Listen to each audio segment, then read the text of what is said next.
El significado de pertenecer a la barra, pues es un significado de un escape a la semana, un lugar donde podemos ir a gritar, a saltar, a sacar las emociones y un poco más de compromiso con el club. Antes de que ruede el balón, ya hay partido. Se juega en la camiseta, en la bandera, en el canto, en el lugar donde se reúne la porra, en el camino al estadio y en la memoria familiar. La afición pertenece. La afición no solo observa el partido, lo ritualiza, lo hereda, lo canta, lo territorializa y lo convierte en identidad. Pero cuando la pertenencia se vuelve confrontación, el estadio deja de ser comunidad y se convierte en frontera. Hoy, en Lo Redondo del Fútbol, hablamos de cultura de la afición, barras, rituales, identidad colectiva, violencia y pertenencia.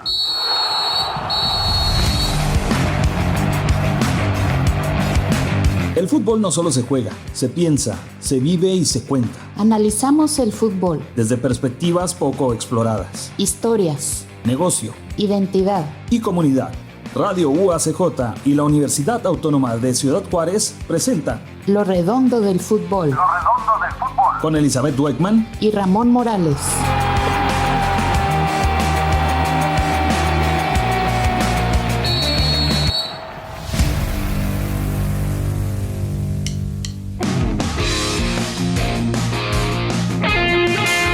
Desde la antropología y la sociología, la afición futbolística no se entiende solo como gusto deportivo.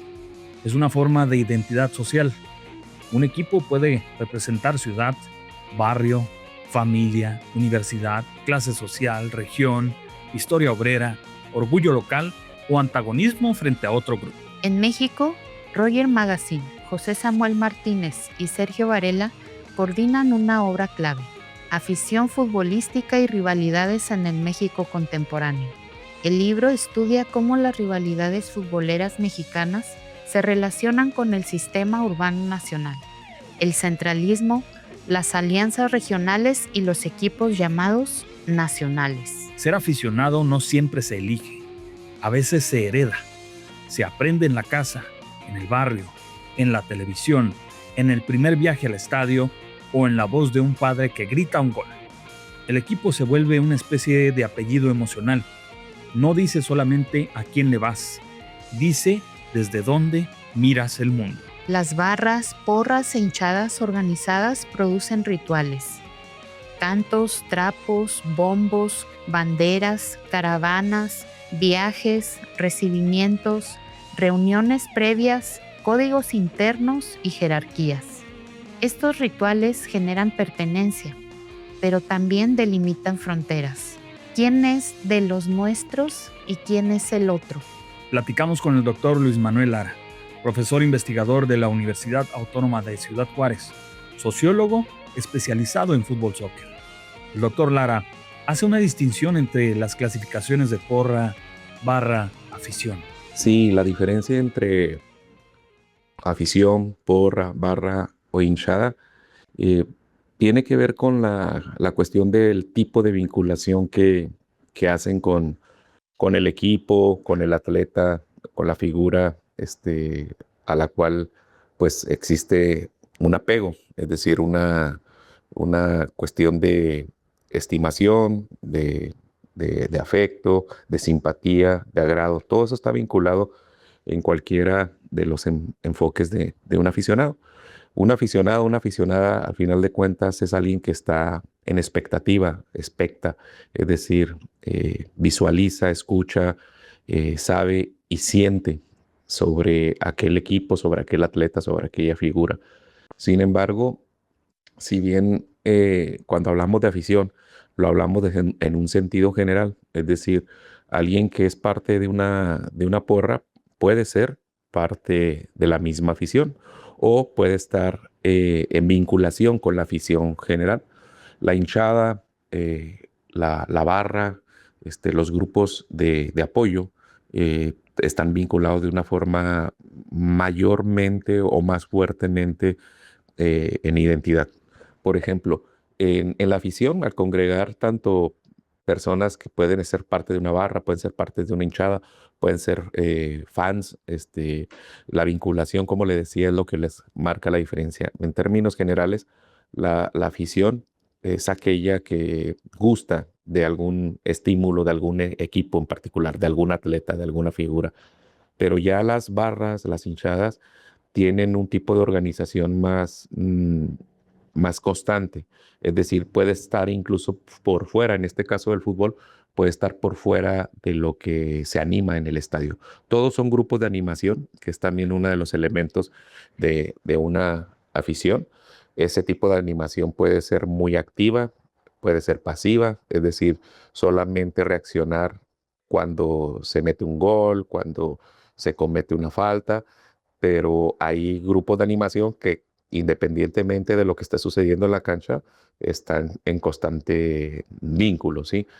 Alegría, cánticos, todo eso. Eso es más o menos lo que puede ir distinguiendo a los distintos tipos de afición. Pero en términos generales, todas las aficiones es porque están con una simpatía respecto a algo, un equipo, un atleta, una imagen. Pero las hinchadas y las barras se organizan más allá de, por ejemplo, el partido. De pronto en la afición, quienes vamos y vemos un partido de fútbol o quienes sintonizamos por la radio, por la televisión, por internet, en un restaurante, en nuestras casas, pues somos aficionados a un equipo, pero determina el partido y pues podemos ir a festejar, podemos de pronto no festejar, irnos a trabajar, seguir con nuestro ritmo cotidiano de cosas. Sin embargo, las hinchadas y las barras no solamente es ese momento, sino que hay una vinculación más constante, más frecuente, incluso como tipo clubs, como tipo asociación, como tipo grupo. Y eso genera en su momento una identidad fuerte hacia quien animan, de quien son aficionados, pero sobre todo una identidad muy fuerte hacia ellos mismos como barra, hacia ellos mismos como hinchada. En un caso extremo, a veces nos podemos preguntar si una hinchada, una barra, es más fiel a la hinchada, a la barra, que al propio equipo que apoyan, por ejemplo, por decir un caso, ¿sí? Es muy complejo y muy amplio el ámbito de análisis de este tipo de grupos que de pronto son aficionados a un equipo o a un atleta. En América Latina, el concepto de aguante ha sido central para estudiar barras e hinchadas. Puede significar lealtad, resistencia, presencia incondicional y orgullo colectivo. Pero también puede convertirse en demostración de masculinidad, confrontación y violencia. Sergio Varela estudia precisamente el aguante y la violencia en las barras futboleras mexicanas, con énfasis en cómo estas prácticas producen identidad y sentido interno. Y sobre qué significa el aguante en América Latina, pues muy buena pregunta porque tiene pues un antecedente del el elemento precisamente en el ámbito deportivo y sobre todo en el fútbol de Italia y que se ha retomado mucho sobre todo en Sudamérica y en lo particular en Argentina. De hecho, dos de los estudiosos de esta alusión, de este referente, de este concepto operativo incluso ha sido Garriga Zucal y Pablo Alabarces. Son dos de los referentes que han estudiado mucho lo del aguante y que se da mucho en el ámbito deportivo, pero en específico en el fútbol y que tiene que ver con la cuestión de esa resistencia, de esa lealtad al equipo, pues, al equipo, a la selección, independientemente de cómo sea el resultado, de cómo vaya o cómo se logren. Es decir, como aficionados, es decir, quien aguanta, eso es algo de los elementos muy interesantes. Dentro de la animación deportiva, al atleta, al deportista, aficionado, profesional, por supuesto, hay esta cuestión como del resistir, del soportar, del ir más allá, de dar todo el esfuerzo. Sin embargo, en el ámbito del aficionado también existe esto. O sea, y uno, qué genial. O sea, el aficionado no solamente especta, no solamente visualiza, sino también tiene la condición de ser un aficionado que da más de sí. Y el dar más de sí es animar, por supuesto, pero qué mayor significación de animar que cuando lo haces cuando las cosas no van tan bien, ¿sí? Es decir, en ese sentido va el aguante, sobre todo en América Latina. Es decir, soportar, el equipo va mal, soportar. Estamos en una ciudad distinta, en donde hay mucha presión para el equipo y también presión para las aficiones, es resistir. Si regresamos a la cuestión de la metáfora o la analogía en esta cuestión de términos de guerra, pues sí, es también el aficionado tiene que resistir, ser leal y morir en el campo de la batalla aguantando, ¿sí? O vivir en el campo de la batalla aguantando. El aguante tiene que ver con este apoyo intenso, este apoyo fuerte que tiene o que se le debe de dar a un equipo independientemente de las condiciones e independientemente de los resultados. Para una barra, cantar no es acompañar el juego, es probar presencia. Viajar no es turismo, es lealtad. Sostener una bandera no es decoración, es territorio. El problema aparece cuando el amor al equipo se mide por la capacidad de enfrentar, intimidar o resistir al rival. En México no existe una sola cultura de afición. No se vive igual ser de Pumas, América, Chivas, Cruz Azul, Atlas, Tigres, Monterrey, León, Cholos, Santos, Juárez o Toluca. Cada club activa símbolos distintos. Pumas, universidad, juventud, rebeldía, pertenencia institucional. Chivas, mexicanidad, tradición, orgullo nacional. América, poder mediático, grandeza, antagonismo. Atlas, identidad barrial, sufrimiento, fidelidad histórica. Tigres y Monterrey, identidad regional, norte industrial, orgullo local. Juárez, frontera, territorio, representación local reciente. En ese sentido, al ser el fútbol una metáfora, también tiene que ver con la cuestión de los espacios, ¿sí? Para las barras, en este caso, para los grupos de apoyo de manera intensa, las barras, las hinchadas, consideran como suyo diverso tipo de espacios. La metáfora sería aquí como una suerte de, sin decirlo, sin aludirlo así, como una suerte de guerra, ¿sí? Es decir, por eso el nacionalismo es una de las primeras vertientes del ámbito del deporte, en lo general y de particular del fútbol. Es decir, piensan que pueden llegar a pensar sin decirlo, es decir, no necesitan decir que creen que la selección es el país que va a una guerra y por lo tanto México tiene que ganar porque si no, en ello va nuestro honor o en ello va nuestro orgullo. No necesitan decirlo porque en realidad hay muchos elementos que reflejan que se siente casi de esa manera. Y eso mismo sucede con los equipos. Y con los equipos pues viene la cuestión de los regionalismos, viene la cuestión de los espacios, viene la cuestión de clase, ¿sí? Considerar, por ejemplo, en el ámbito de la Liga Mexicana, que Cruz Azul es un equipo de cierto tipo de aficionados, que el Atlas es de cierto tipo de aficionados, que los Leones Negros de la UDG, que hasta hace poco tiempo existían en Jalisco, también son cierto tipo de aficionados. Ese discurso de que las Chivas es el equipo más mexicano del fútbol porque solo adopta mexicanos, es decir, ahí ya en el discurso va una alusión, por un lado, si se quiere pensar positiva, de que Chivas, al constituirse puros mexicanos, como que se pensara de que por ese mismo hecho es el equipo más puro.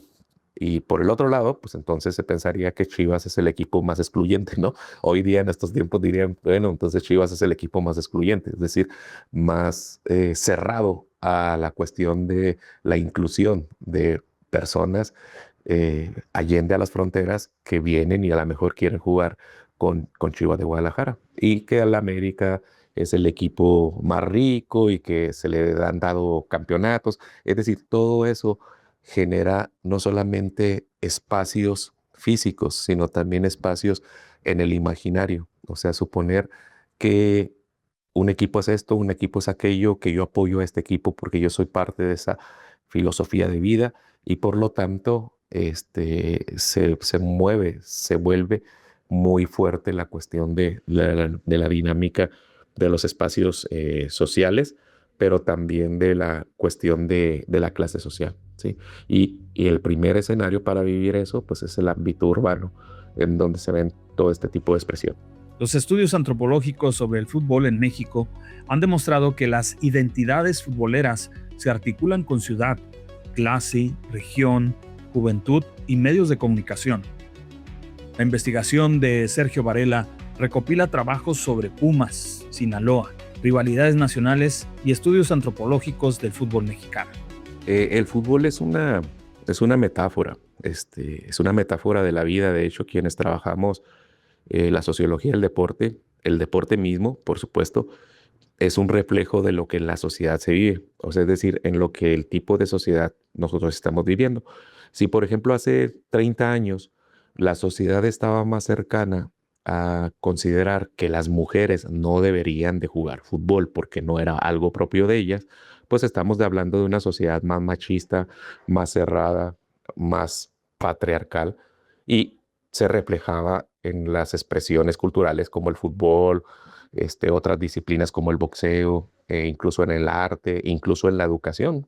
Hasta hace algunas décadas no se les permitía a las mujeres, o las mujeres eran mal vistas, por ejemplo, que estudiaran cierto tipo de disciplinas en el ámbito universitario. En ese sentido, cuando se dice que el fútbol es el reflejo de la sociedad que se está viviendo, es porque también en la cancha, y no solamente en la cancha, en las gradas, fuera de los estadios, en los medios de comunicación, en quienes viven el fútbol, también responden a los cambios que se van dando socialmente, ¿sí? Cambios que no son de, así digamos, extremos, ¿sí? O sea, son graduales. Si hoy se acepta o incluso se impulsa, se apoya que mujeres jueguen fútbol, no significa que no exista todavía el machismo, que no existan todavía diversos tipos de dinámicas y prácticas que no ven bien esto, que no ven bien aquello, que a lo mejor ahorita sería un escándalo que de pronto un jugador, uno de los máximos figuras en el ámbito internacional, el ámbito profesional, por ejemplo, declarara que una postura política o declarara una postura de identidad de género, todavía esa sociedad machista lo vería mal. Es decir, todavía la sociedad tiene cierto tipo de elementos que se reflejan en diversidad de expresiones culturales o socioculturales como el fútbol. La afición mexicana no es solo nacional, es profundamente territorial. Hay equipos que representan barrios, otras universidades, otras empresas, otras regiones enteras. Por eso, una rivalidad no siempre nace del marcador. A veces nace de la ciudad, de la historia, de la televisión, de la clase social o de la manera en que una comunidad quiere ser vista. La violencia no representa a toda la afición, pero tampoco puede tratarse como algo aislado o inexplicable. El caso más doloroso y reciente en México fue la violencia del Querétaro versus Atlas, el 5 de marzo de 2022 en el Estadio Corregidora. La información oficial reportó 26 personas lesionadas, 3 de gravedad, y el hecho generó sanciones, investigaciones y una discusión nacional sobre seguridad, barras y responsabilidad institucional. Estudiar a los grupos de distintos tipos de aficiones y en concreto a las barras, a las hinchadas, sin criminalizarlos y sin romantizarlos, es un elemento que ha surgido o que se ha dado mayormente en las últimas décadas, sobre todo dentro de los estudios sociales y culturales del deporte y en específico del fútbol, porque se ha tenido cuidado dentro de esta dinámica del enfoque, la investigación social, precisamente no recaer en uno u otro extremo, ¿sí? Victimizar y romantizar. ¿Por qué? Porque en uno u otro se pierde de vista diferentes tipos de elementos, diferentes tipos de situaciones.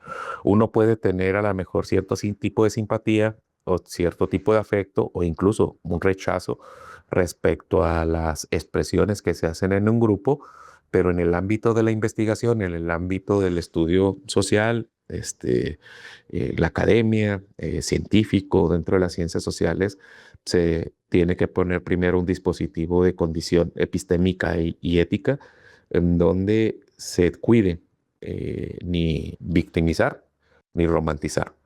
Al romantizar, entonces no se está dando cuenta de que estos grupos de apoyo son, por principio, seres humanos y por segundo principio, o pudiera ser el primero, que tampoco actúan en un vacío, ¿sí?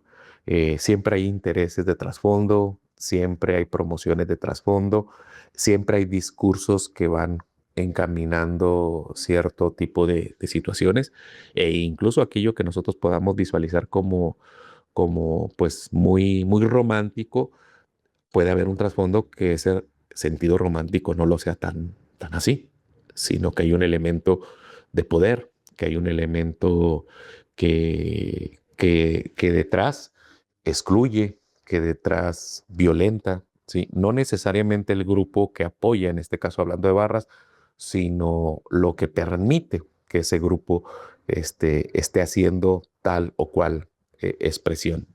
Entonces, ahí es uno de los elementos que trata uno de evitar al romantizar cierto tipo de conductas y expresiones. Y victimizarlas, pues es caer tal vez en la tendencia más añeja, la tendencia más vieja que se tiene, no solamente en el ámbito de las ciencias sociales, sino en cualquier ámbito de las ciencias, porque al final de cuentas dentro de las ciencias tenemos que tener en cuenta que quienes realizan las ciencias son seres humanos y que al final de cuentas pueden tener cierto tipo de posturas ideológicas y que a través de cierto tipo de resultados vamos a poner por caso dar datos, cifras de un hecho, que al final de cuentas ese es el hecho. El hecho está también dentro de un trasfondo, ¿sí? De un trasfondo de una situación y en ocasiones terminamos generando interpretaciones y de esas interpretaciones se hacen conclusiones y esas conclusiones se pueden operacionalizar para conformar políticas. Y una de las mejores formas de generar políticas en detrimento de cierto tipo de grupos, si le ponemos diverso tipo de categorías, como imagínense en la combinación jóvenes y luego partes de una barra y luego le ponemos obreros, pues ahí se conforman tres elementos que su trasfondo tienen trasfondos estructurales de exclusión, de discriminación, de estereotipos, de prejuicios, pero que de pronto nos vamos al hecho, entonces terminamos o podemos terminar en una interpretación sesgada, en una conclusión equivocada y en una política pública operativa para cierto tipo de intereses, podemos terminar criminalizando cierto tipo de situaciones. En ese intermedio no se elude que se tienen que dar cuenta de cierto tipo de situaciones y que aquello que se conforma a lo mejor como una acción solidaria, eso es una acción solidaria, que es una acción delictiva, eso es una acción delictiva, pero que al final de cuentas no habla en sí mismo por a lo mejor diversos tipos de expresiones, en donde una sola expresión, como es a lo mejor el apoyo de una hinchada, se pueden dar expresiones solidarias, como se pueden dar expresiones delictivas, lo que nos da cuenta entonces que el problema no es la hinchada, ¿sí? Es como sucede, por ejemplo, cuando en el discurso fácil se dice que el fútbol genera violencias. El fútbol no genera violencias, ¿sí? Las violencias ya están establecidas e implícitas en nosotros como personas, en nosotros, en nuestra relación como personas, que de pronto vamos a cierto tipo de eventos o cierto tipo de espacios y que esos espacios pueden llegar a propiciar con actos de agresión, con actos de violencia, pero también pueden propiciar con actos situaciones de armonía y de convivencia. Entonces nos damos cuenta que si una situación como el fútbol puede generar armonía, puede generar convivencia, pero también puede generar violencia, entonces el fútbol en sí mismo no genera eso, sino que quienes traen consigo diversos tipos de elementos ven al fútbol, a los estadios, a las gradas, el hablar fútbol como un espacio para expresar lo que en sí, como individuo, como grupo, traen consigo. Recordemos lo que señalaba en otro de los audios. El deporte es el reflejo de la sociedad que vivimos. Dicho de otra forma, el deporte también puede ser reflejo de la persona que nosotros traemos. Hay quienes van a un estadio de fútbol porque consideran que a través de el anonimato, lo ponemos entre comillas porque ya ahora es complicado estar en anonimato, pero que el grupo, la multitud, le permite ser de una forma que a lo mejor en su ámbito laboral no lo es. Ahí no estamos hablando que el estadio le genera un sentir de violencia. Estamos hablando de una persona que de pronto ve diversos tipos de espacios para manifestarse de una u otra forma, que eso ya sería otra cuestión digna de estudio dentro del ámbito de las ciencias sociales y en específico de la psicología social. Después del episodio, distintas figuras públicas y futbolistas condenaron la violencia. Llamaron a reflexionar sobre que la violencia no puede ser una forma de demostrar amor o lealtad a un equipo. Entre tanto, otros deportistas también expresaron solidaridad con las víctimas. La violencia en el fútbol no aparece de la nada. Se cocina en rivalidades, discursos de odio, masculinidades, impunidad, fallas de seguridad, omisiones institucionales, consumo de alcohol, redes sociales y territorios simbólicos. El estadio no crea la violencia por sí solo. La concentra, la amplifica y, cuando falla la prevención, la deja estallar. Y sí, sobre la masculinidad en la violencia en la tribuna, sí tiene que ver, como comentaba, en las expresiones que como aficionados podemos tener, pues cuenta mucho la forma en la cual nosotros vemos el mundo. Y un juego de fútbol, apoyar a un equipo, como le decía, es algo real para quien es aficionado, sobre todo para quien lo es de una manera muy intensa. Y esa realidad, pues obviamente no elude a la forma que uno piensa el mundo, a su misma personalidad. Y dentro de esa personalidad está la cuestión de las actitudes y una manifestación del ser hombre. Cómo somos hombres y cómo esperamos y buscamos que los demás sean hombres. Y no debemos de olvidar que aún todavía, aun cuando hay ya la participación de mujeres en el fútbol, todavía el fútbol sigue en un esquema, en una estructura masculina, es decir, incluso masculinizada, tanto en cuestión de reglamentos, en cuestión de visiones. Por eso muchas mujeres todavía no encuentran, aun cuando lo practican, todavía no encuentran los espacios propicios en equidad, en igualdad y en respeto a lo que hacen, porque todavía hay como una suerte de rechazo hacia la práctica de las mujeres. Si no las pueden excluir ya de que jueguen el fútbol, pues sí hay dinámicas en donde se espera que las mujeres hagan lo que corresponde a ser mujeres, y como no pueden hacer lo que corresponde a ser hombres, pues entonces existe ahí rechazos e incluso violencias. Entonces, regresando, el fútbol todavía es una dinámica masculina, masculinizada, y en donde pondera o se favorece aquel tipo de masculinidad que se ejerce desde cierto tipo de dinámicas que generan a lo mejor una suerte de elementos considerados como masculinos, como es la cuestión de la competencia exacerbada, la cuestión de la frialdad, la cuestión del ser fuertes, del imponerse ante el otro, y eso también repercute en el aficionado. Entonces, hay aficionados que de pronto, pues su talante, recordemos, la sociedad es el reflejo, el deporte es el reflejo de la sociedad que se vive. Hay aficionados que traen su talante todavía muy masculino, hegemónico, por decirlo de alguna forma. Y dicho de otra forma, con expresiones de machismo, expresiones de sexismo, de homofobias, incluso de misoginia. Entonces, en la tribuna, pues se reproducen en tendencia esos elementos. Y cuando digo en tendencia, no significa que la mayoría de las personas que acuden a un estadio de fútbol, en su mayoría sean desde esta visión, sino que ese tipo de actuar prevalece sobre otros tipos de actuares. También porque los medios de comunicación también pues quieren vender, y muchas veces de lo que venden más la violencia que, por ejemplo, los actos altruistas, solidarios o de convivencia. Entonces, los mismos medios de comunicación, nosotros mismos como sociedad, en la cuestión del morbo, estamos más atentos a situaciones que a lo mejor estereotipadas, prejuiciadas, ubicamos que en el fútbol se viven, ¿sí?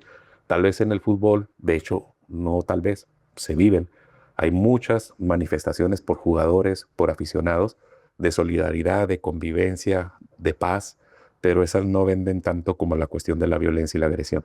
Entonces, quienes hacen su ejercicio de afición a través de esas dinámicas, pues también se ven favorecidos por la cuestión de la multitud, por la cuestión del seguimiento. Entonces sí, es cierto, en el fútbol todavía se siguen privilegiando actitudes de masculinidad machista, masculinidad patriarcal, masculinidad sexista, masculinidad homofóbica, lo cual no significa que no existan otras dinámicas que son lo contrario. Ahí nada más sería preguntarnos por qué ponemos más atención en aquellas otras. Hay quien diría, pues bueno, es que la violencia genera situaciones que deben de poner atención, es correcto, pero también se generan situaciones que también son legítimas de atención, pero no se pone tanto esa atención. Desde la psicología social, la afición intensa puede explicarse a partir de identidad grupal. El individuo fortalece su autoestima al sentirse parte de un colectivo. El nosotros se vuelve poderoso porque ofrece reconocimiento, compañía, emoción y sentido. En investigaciones sobre barras de América Latina, exintegrantes han relatado que la pertenencia se construye a partir de la integración con pares, los rituales compartidos y la valoración interna del grupo. Un estudio sobre exintegrantes de la barra Trinchera Norte en Perú muestra cómo la pertenencia se construye desde vínculos, reconocimiento y memoria grupal. Rituales, pues eso, por decir las caravanas que hacemos o los recibimientos del equipo para que el equipo se sienta arropado, aunque a veces algunos jugadores ni se levantan ni saludan, pero pues por uno no queda, ¿verdad? Sobre las necesidades emocionales que puede cubrir o suplir una barra, que en realidad sería cubrir, porque al final de cuentas una barra se convierte en algo real para las personas que forman parte de este grupo, ¿sí? Me corregí yo mismo al decir suplir porque hubiera estado sugiriendo que una barra es algo pues que no existe, es algo superficial, pero no. En realidad la barra llega a ser una suerte de familia, un grupo más allá de amigos, una vinculación, una sociedad, o sea, tiene diversos tipos de elementos y por eso también es muy importante. Entonces es la integración, el sentirse parte de que es parte de algo y sentir que lo que expresa es reconocido y también compartido por quienes están en ese mismo grupo. Una barra puede ofrecer algo que muchas instituciones no ofrecen: reconocimiento, grupo, identidad y lugar. Para algunos jóvenes, pertenecer a una hinchada significa tener familia simbólica, protección y propósito. Por eso, el análisis no puede quedarse en la condena. Hay que preguntar qué necesidades sociales, emocionales y urbanas está cubriendo esa pertenencia. Estudiar a los grupos de distintos tipos de aficiones y en concreto a las barras, a las hinchadas, sin criminalizarlos y sin romantizarlos, es un elemento que ha surgido o que se ha dado mayormente en las últimas décadas, sobre todo dentro de los estudios sociales y culturales del deporte y en específico del fútbol, porque se ha tenido cuidado dentro de esta dinámica del enfoque, la investigación social, precisamente no recaer en uno u otro extremo, ¿sí? Victimizar y romantizar. ¿Por qué? Porque en uno u otro se pierde de vista diferentes tipos de elementos, diferentes tipos de situaciones. Uno puede tener a lo mejor cierto tipo de simpatía o cierto tipo de afecto o incluso un rechazo respecto a las expresiones que se hacen en un grupo, pero en el ámbito de la investigación, en el ámbito del estudio social, la academia, científico, dentro de las ciencias sociales, se tiene que poner primero un dispositivo de condición epistémica y ética en donde se cuide ni victimizar ni romantizar. Al romantizar, entonces no se está dando cuenta de que estos grupos de apoyo son, por principio, seres humanos y por segundo principio, o pudiera ser el primero, que tampoco actúan en un vacío, ¿sí? Siempre hay intereses de trasfondo, siempre hay promociones de trasfondo, siempre hay discursos que van encaminando cierto tipo de situaciones e incluso aquello que nosotros podamos visualizar como pues muy, muy romántico, puede haber un trasfondo que ese sentido romántico no lo sea tan así, sino que hay un elemento de poder, que hay un elemento que detrás excluye, que detrás violenta, ¿sí? No necesariamente el grupo que apoya, en este caso hablando de barras, sino lo que permite que ese grupo esté haciendo tal o cual expresión. Entonces, ahí es uno de los elementos que trata uno de evitar al romantizar cierto tipo de conductas y expresiones. La cultura de la afición es una de las partes más poderosas del fútbol. Sin cantos, sin viajes, sin camisetas, sin memoria familiar, sin rituales y sin tribuna, el fútbol sería menos intenso. Pero la pertenencia no puede justificar la violencia. Amar a un equipo no debería significar odiar a otro. Defender colores no debería poner vidas en riesgo. Sobre cómo se puede pasar o cambiar o instituir de una permanencia, pues, digamos, comunitaria o pacífica a una pertenencia violenta. La pertenencia violenta también alude a lo comunitario, pero digamos dentro del elemento positivo de una idea de comunidad pacífica, solidaria, con cierto tipo de valores como la convivencia. ¿Cómo se puede trasladar a esa sintonía? Pues es precisamente difundiendo las ideas que se concretan en acciones, que ya de hecho muchos porras o muchas e incluso barras están en esa dinámica, es decir, en una dinámica pacífica, en una dinámica de apoyo igual, con algarabía, con alegría, pero rechazando cuestiones de agresión y de violencia. Entonces se está también reconstruyendo la dinámica del aficionado y te tiene que ver mucho también con lo que sucede en las canchas, lo que sucede en las empresas que son los equipos de fútbol, que lo que sucede en las ligas, lo que sucede con los entrenadores. Hay mucha visión también de valores no tan positivos dentro del deporte como es la competencia exacerbada. La competencia es un valor, pero la competencia aquella que genera pues elementos de paz respecto a la competencia que exacerba el individualismo y la cuestión de intereses, todo eso, pues ese no le hace daño, no le hace favor al deporte.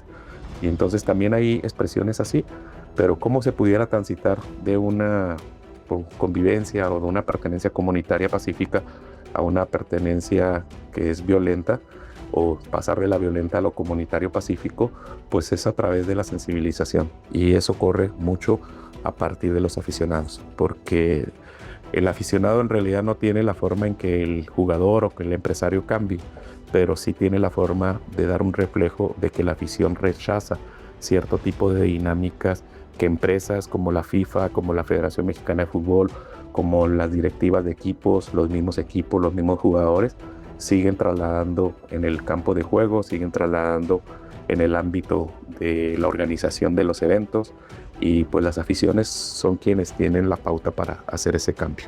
Tal vez el reto del fútbol mexicano no sea apagar la pasión, sino transformarla.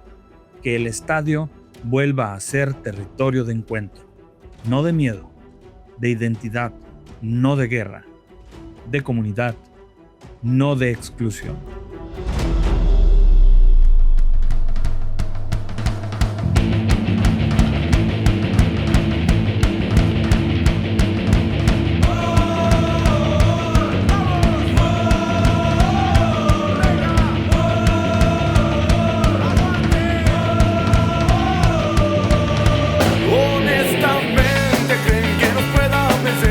No nos pueden parar. Es la pasión por los colores de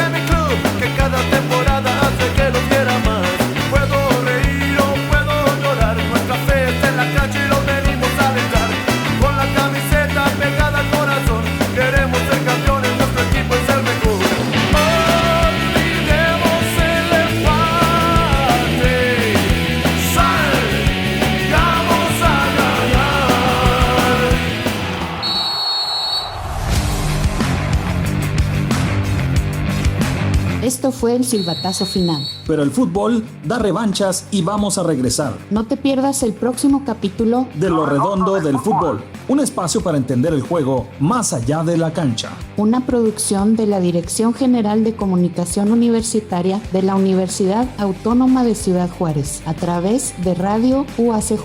Con Elizabeth Dweckman, Y Ramón Morales. Grabación, Gilberto Valtierra. realización y diseño sonoro, Ramón Morales.